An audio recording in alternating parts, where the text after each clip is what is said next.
Hey, and there you have it, and it's all about pitfalls of plexes. So all the things that you haven't thought of, we're going to hear right next.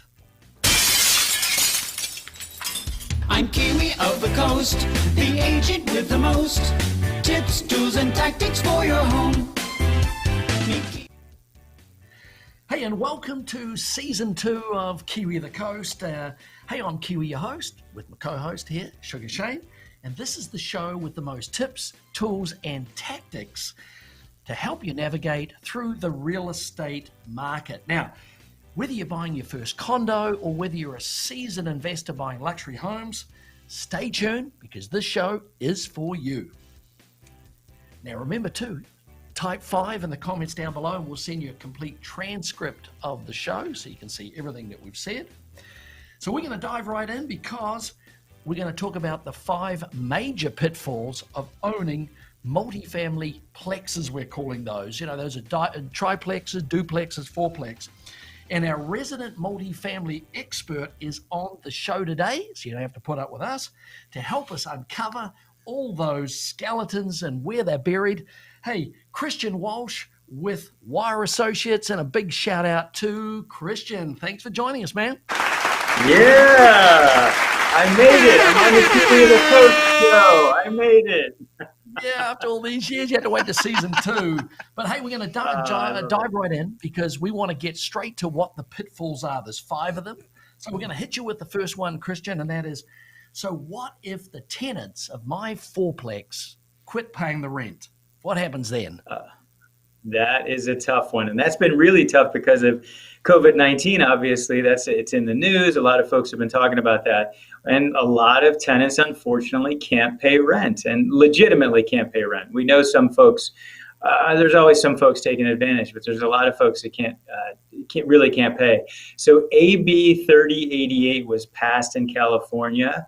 Before AB 3088, landlords couldn't evict anybody. The Judicial Council shut down the courts to evictions on April 6th. But by the end of August, right at COVID, shut them down. By the end of August, AB 3088 was passed. So now we have that bill in place. Evictions can move forward, but not for tenants who can't pay due to COVID-19. There's protections in there for those tenants. They can't or can't pay. I mean, what's the rule of thumb here? How do how does a tenant qualify to not pay rent? What do they have to do? Yeah, great question. So the landlord is required by the bill to deliver a 15-day notice. So what used to be a 3-day pay or quit notice is now a 15-day notice and a blank declaration. The blank declaration is for the tenant to return, and the tenant basically is certifying under penalty of perjury that they have a hardship due to COVID and can't pay. Right. So does the landlord ever get a chance to recoup this lost rent? And when does this, well, I'll ask that question first. So the landlord, so right now under AB 3088, tenants are only required to pay 25% of their monthly rent. And that's from September through January 31st, 2021. So if a tenant, and they can wait, if the tenant pays 25% of their monthly rent that they've missed all on January 30th, they're fine. They can't be evicted. Oh my gosh. But if they miss that deadline, if they don't pay the 25% of rent, then on February 1st, 2021, a landlord can move forward with an eviction. But as you can imagine, it will be crazy busy times for that. So. Yeah, there's going to be a lot. Who can take advantage of the AB 3088? Is there a rent cap? Is there like, if I pay less than $5,000, I'm allowed to take advantage of this? Or is there any price range on your rent? No, this is everybody. In fact, there's a provision for high income tenants. Those are tenants that make over $100,000 in Orange County. If the landlord has proof of that, they have to turn in more evidence than just a declaration. So they actually have to show a letter from their boss or show their pay stubs are down. But there's no limit. It could be a $20,000 a month Emerald Bay home, and they don't have to pay. Yeah. Wow. So here's a question from one of our listeners here. Joyce is asking, look, is there any recapture of that lost rent, or is it gone forever? I mean, does the landlord ever get to come back and say, hey, you owe me 20 grand for 6 months rent? Can I ever get it back? It's going to be tough to get it back, Joyce. What happens is, per AB 3088, is you have to go to small claims court. It's turned into rental debt. And essentially, you go to small claims court, and any of the back rent, you will go that route to recover it. They remove the cap on small claims court, which is usually $10,000. They remove that cap. So if it's 20, 30, 40, you can still go to court, but it's going to be tough. And it's, again, courts will be pretty backed up. Yeah. Sounds like small claims court's going to be a mess here. Yeah, so it's going to be a mess because then the other small claims court actions, they're going to be put behind. So, yeah. Like that $20 you owe me, Kiwi, I'm taking his small claims for that. I suppose that there's one good thing, and that is, we've had COVID around. The people that are paying, the people that aren't. So if you're a new investor buying a duplex, you're probably going into a situation where how the tenants stand, or at least you can put tenants in there that you have some fair idea are going to be able to pay the rent. Hot tip there. That's a great point. Hot tip there, Kiwi. When you're leasing up a vacant unit, whether you're a long-time landlord, or whether you're brand new to it, you can request from tenants proof that they've paid their rent for the past 3, 4, 5 months. You can ask for canceled checks. There's nothing in fair housing that says you can't ask for that when screening. You just have to make sure you ask every tenant for that. That's in order to That's a hot tip. That's interesting. Now, on top of this, as you put it, the AB 3088, and it sounds like one of those U-boats, but you got rent control out there as well. And tell us more about what that effect has on landlords. So Prop 21 was just shot down November 3rd, and that was going to be a statewide rent control bill. What was Prop 21 about? Someone's just asking. Just like Prop 10, that was statewide rent control. It's going to roll back the protections that are currently in place, called Costa-Hawkins. We're going deep here. I don't think we're going to cover all this in one show, but it was going to roll back Costa-Hawkins and allow each local municipality to set up their own rent control rules. So could you imagine not knowing, you drive from Newport to Costa Mesa to Huntington to Santa Ana, every single property would have different rent control laws. So those were shot down. But AB 1482 is our current statewide rent control. That went into place at the beginning of the year, and that caps how much you can increase rent as a landlord for non-exempt properties. How much is that? What are the rule of thumb on the rent caps about how much you can raise it, I guess, when someone moves out? Sure. So it's capped at 5, and this is an annual cap. So it's capped at 5% plus the consumer price index, which thanks to COVID-19 is way, way down. So it's about 0.7%. So 5.7% would be your max cap that you can do. Yeah, 10% or less, I think, too, I read somewhere. But, hey, there's your 5.7% as your maximum. You can raise that rent. That's it. And then when it comes to the rent control, who does that apply to? Does that apply to anyone that owns any property? What if I live in a duplex? I live in one side, I rent the other side.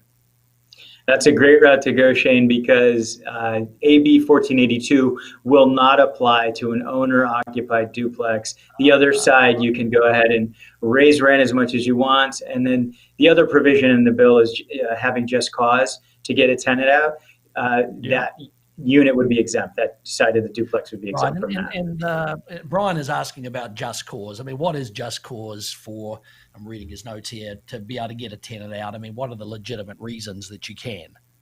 Yeah, so it doesn't affect at fault. So at fault means the tenant stopped paying rent, they're breaking the law, et cetera. So it doesn't affect that. What it changes is no fault. So in the past, before AB 1482, you guys remember, you could get a tenant out for any reason at all. You didn't even have to give an excuse. You just say goodbye. As long as they're not under a lease, you gave them the appropriate 30 or 60-day notice. Now it has to be because there's going to be a major remodel, because because the owner's going to move in, family member's going to move in, or it's being sold and the buyer is going to move in. That is one of the other no fault just cause reasons. Got it. So it protects us when we're doing more residential, right? Because, hey, that tenant that's occupying, the owner wants to sell the home, tenants given the appropriate notice, and of course they can't just linger, I suppose, unless they're impacted by COVID.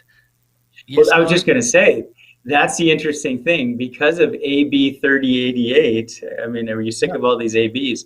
The AB 3088 temporarily puts in place, it's expanded the no fault just cause reasons. So you can't get, if it's a house or condo, which is normally exempt under AB 1482, right now it's not. And this is something important for your listeners and other realtors that are listening. If your property's tenant occupied, the only way you can get that tenant out legally would be for the buyer to actually move in. So to flesh this out a little bit, we'd need to list the property. We'd need to have a contract that shows the buyer is going to move in before we could give our 60-day notice. So anyway, I could bore you with these details all night long. That's kind of common sense too, I guess. So, hey, before we move on, it's a quick word from our sponsor. And now a quick word from our sponsor. Team Kiwi is for hire. Remember, Team Kiwi is a top-performing real estate team here at Coldwell Banker, Newport Beach, here to serve and answer any of those real estate questions you might have 24/7. Call now. Operators are standing by. And back to the show. Was that your twin brother, Kiwi, or what? Maybe. He's got a better haircut than me for sure. All right, number 3, let's move on here. Number 3 is financing. What are the financing pitfalls of buying these, plexes, versus probably 5 or more units? How does that shape? So it's actually, 2 to 4 units is actually as easy as getting a loan on a house. It's considered conventional financing, FHA, VA, those all apply for 1 to 4 units.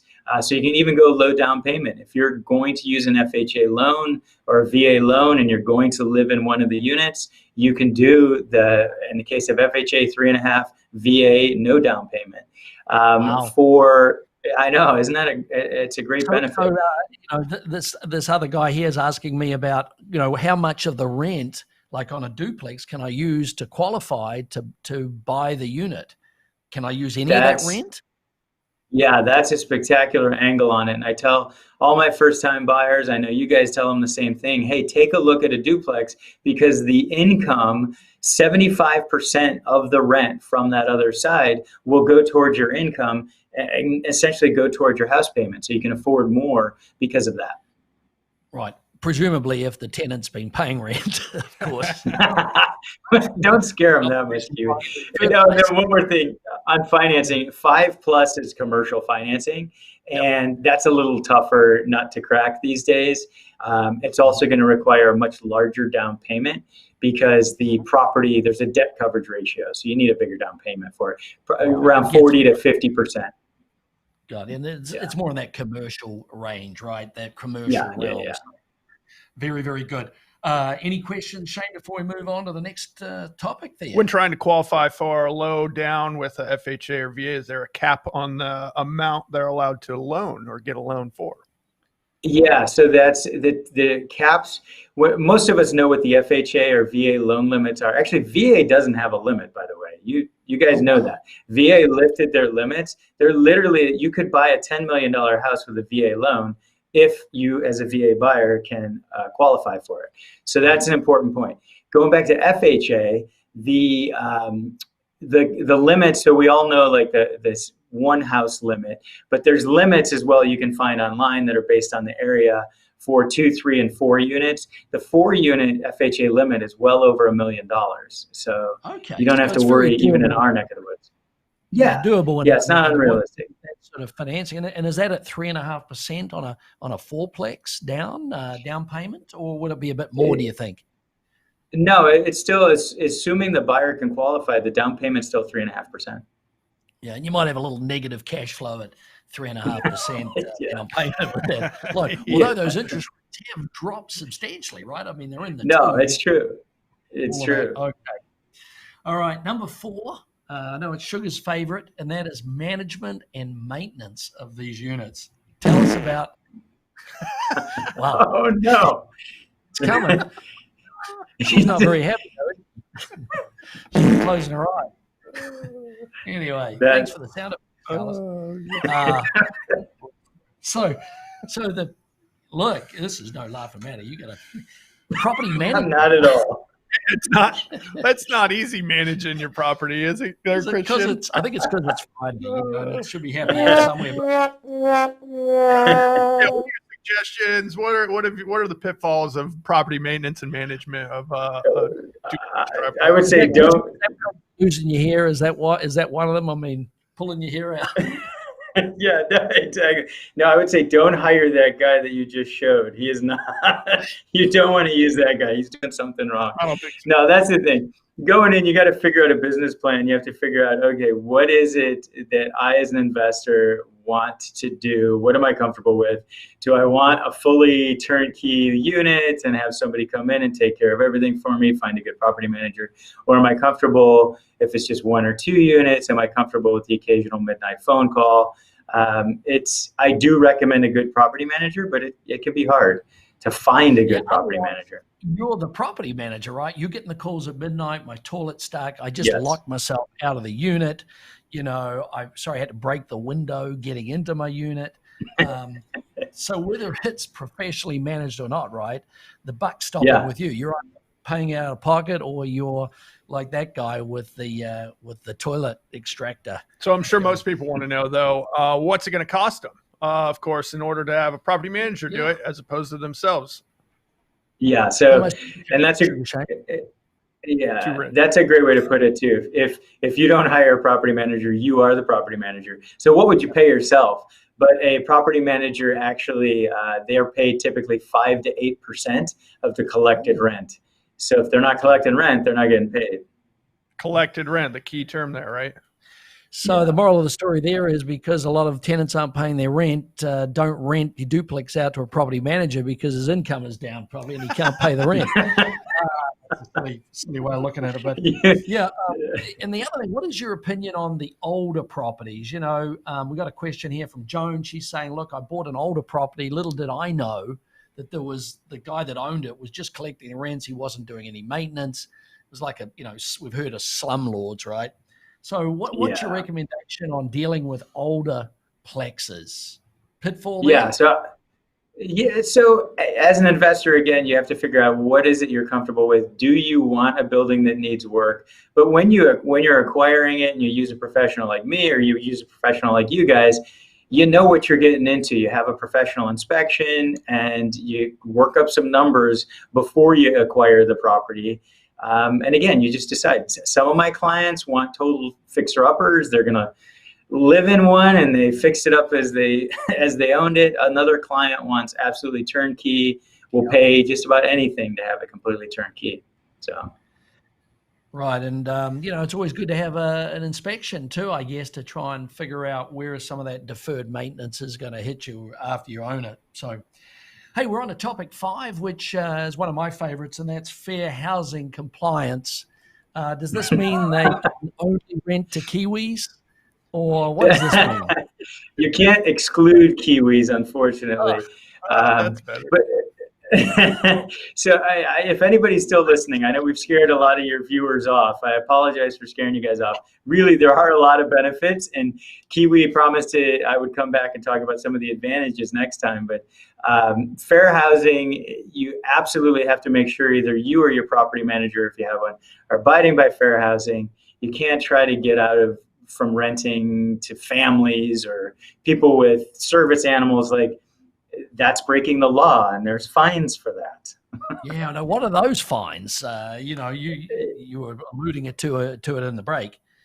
So they catch you, and who's out there policing it? No, great question. So there are actually attorneys out there that's how they make money. Instead of other avenues, they go after landlords that aren't following fair housing. So they'll have people call up, see if there's any sort of discrimination. By the third offense, which the reason there are 3 offenses is because people are getting that far into it. By the third offense, you're doing over $100,000 is what you're paying for that. Yeah. So the word is don't discriminate, be fair to all parties. Just as you mentioned, treat others as you wish to be treated yourself. So that's it. Simple rule. Any last questions from our audience? There's the subscribe button. We're trying to catch up to Christian on our subscribes. Any last questions, guys, before we let Christian head back to his fourplex? No, thanks, Christian. Four plexes. Thanks, guys. It was a real pleasure and an honor. There's no other guys I'd rather be between than you two. So thank you. This is a family show. Hey, great to have you on. And Christian's got a lot of information, and we get on like a house on fire, as you can tell. And there's a lot of great info. We'll leave his contact information on the link down below. And hey, we got to get on. Because now it's time for... And now it's time for a spoonful of sugar. So, Shugs, what's happening up the hill? Hey, thanks for asking, Kiwi. Yeah, we're talking about, of course, Newport Coast up the hill, single-family residences. We have a total of 37 homes on the market. Not many to show. Not many to show. Super low inventory. Only 2 under 2 million. Of course, Kiwi and I have a new one coming soon, so give us a call if you want to know more info about that one. Stick around. We're going to show it to you. Less than 1.9 million. Are there any homes, Shane, on the market? 0, but there will be one, and it'll be ours. Isn't so give that us incredible? a call. So if you want to get your home on the market now while the inventory is low, especially if you're below 1.9 million, huh? Yeah, and for those 37 homes, just so everyone gets a feel, that's a different price range between 1.9 million all the way up to almost 26 million. So there's only 37 homes. So last 14 days, Sugar Shane, what's been going on in terms of actives and homes going under contract? Well, we've had about 21 homes go on, off, or under contract in the past 14 days. Only 3 total new listings coming to the market. Yeah, and you're showing one of those, I think. Sea Glass. We're going to take a look at that one. That's that first one up there on the list. Beautiful $10 million property up in Crystal Cove. Former model. Beautiful home. We'll be looking at that this weekend, so I'll have more info on that one. Total of 5 homes have gone under contract in the past 14 days. Sticking in that $1 million to $3 million range. Some condos going off the market up there. One Monterey Pine, Santa Lucia. That was a nice end home there at going under contract about $3 million, a little less. Yeah, less than 3, and that's where it needed to be, of course, to get it under contract. That was the one right by the road, right, Shane? It was. Yep. 50 Via Amante is near the Vaughan Shopping Centre. Those are those 2- and 3-story units. Yep.